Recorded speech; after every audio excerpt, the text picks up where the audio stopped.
नमस्कार, आप देख रहे हैं DRS24 और मैं हूं आपके साथ श्वेता। तो चलिए रुक करते हैं आज की प्रमुख और बड़ी। गाजियाबाद की दर्दनाक घटना के बाद महिला आयोग सख्त 3 नाबालिग बच्चियों की आत्महत्या को बताया समाज के लिए चेतावनी। आयोग अध्यक्ष बबीता चौहान ने ऑनलाइन पढ़ाई पर सवाल उठाए। स्कूल को भेजे गए नोटिस, मोबाइल से होमवर्क पर रोक की तैयारी। बच्चों के हाथ में मोबाइल को बताया मानसिक सेहत के लिए खतरा। डिजिटल दबाव और ऑनलाइन कंटेंट पर जताई गंभीर चिंता। कहा कोरोना में मजबूरी थी, अब हालात बदल चुके हैं। मोबाइल की लत से बच्चे हो रहे तनाव और अवसाद के शिकार। पढ़ाई के लिए सुरक्षित और वैकल्पिक माध्यम अपनाने पर जोर।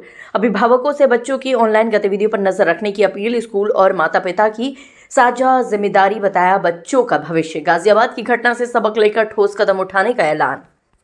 जी बिल्कुल, मैं इस पे पहले से भी बात करती आ रही हूँ लगभग पिछले 1 डेढ़ साल से। लेकिन मैं आपको बताना चाहूँगी कि 3 बहनें एक साथ थी, इसलिए लोगों ने नोटिस किया। बाकी इस तरह से कितने बच्चे आत्महत्या कर लेते हैं कि आपको पता है कि ये एक कोरियन गेम था कोई, उससे पहले एक पबजी चला करता था कि जो बच्चे उसको देख-देख के ही एक टास्क होता था कि जो लास्ट टाइम में वो सुसाइड करने की नौबत आ जाती थी। अपने पैसे इतने लेते थे कि घर के पेरेंट्स के अकाउंट खाली हो जाते थे। तो ये एक बहुत ही कहना चाहिए मुझे 3 बच्चियों का एक साथ जाना बहुत दुखद घटना है। अगर इससे भी समाज नहीं समझता है, पेरेंट्स को समझ नहीं आती तो बहुत ही दुर्भाग्यपूर्ण बात है। इसको देखते हुए मुझे डिसीजन लेना पड़ा कि हम कम से कम जो 5th क्लास तक के बच्चे हैं, उनसे मोबाइल को दूर रखें और स्कूलों से मेरी स्पेशल ये भी मैंने उनसे कहा है कि जो आजकल कोई प्रोजेक्ट देना है, होमवर्क देना है, डेली का काम मोबाइल का है। पेरेंट्स कहते हैं कि मैडम यही नहीं पता होता जब बच्चे आओ बाहर से कि भई हमारा होमवर्क है इस पे, कितनी देर होमवर्क कर रहे हैं, कितनी देर वो मोबाइल देख रहे हैं, मोबाइल में क्या देख रहे हैं।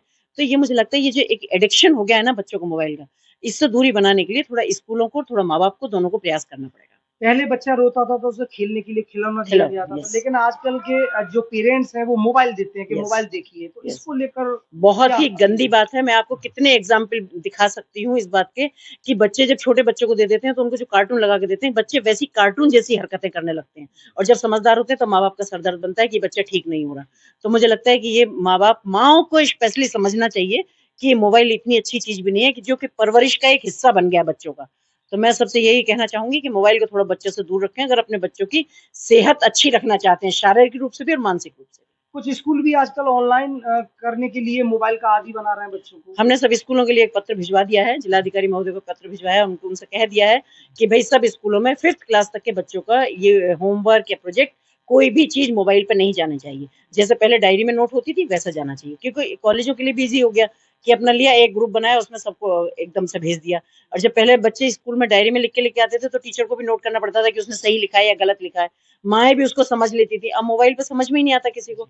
तो मेरा ये कहना है कि 5th क्लास तक हर हालत में मोबाइल पे ये वर्क फ्रॉम होम या ये सिलेबस देना या प्रोजेक्ट देना या होमवर्क देना, ये बिल्कुल खत्म कर देना चाहिए। लंबे समय तक बच्चे जो घर में हैं मोबाइल पर लंबे समय से मोबाइल में गेम खेल रहे हैं, क्या देख रहे हैं, तो इसको लेकर नहीं लगता कि माँ-बाप को इस पे बिल्कुल, बिल्कुल, बिल्कुल। मैं तो कहती हूँ कि पहली शुरुआत तो माँ-बाप ही कराते हैं। अगर माँ-बाप भी ये ऑब्जेक्शन कर दें कि हमारा बच्चा मोबाइल इतनी देर रखता है और हम स्कूल से मोबाइल पे नहीं लेंगे, तो क्यों स्कूल कोई देगा? क्योंकि माँ-बाप को भी लगता है ईज़ी। और एक बात और मैं बताना चाहूँगी, एक ना एक स्पेस वर्ड सारे परिवारों में आ गया है। तो उसमें क्या होता है कि माँ-बाप को भी स्पेस चाहिए होता है और बच्चों को भी स्पेस चाहिए होता है। अब वो बच्चे उस स्पेस का कैसा गलत इस्तेमाल कर रहे हैं, ये माँ-बाप ध्यान नहीं देते, क्योंकि उनको भी अपना तो ये एक स्पेस वर्ड को खत्म करें और एक सामूहिक परिवार की तरह, भले ही अब बहुत बड़े परिवार नहीं होते, पर माँ-बाप और बच्चे रहते हैं, मुझे लगता है बच्चों को भी थोड़ा माँ-बाप को टाइम देना चाहिए और बच्चों के साथ भी उनका पूछना चाहिए कि यस।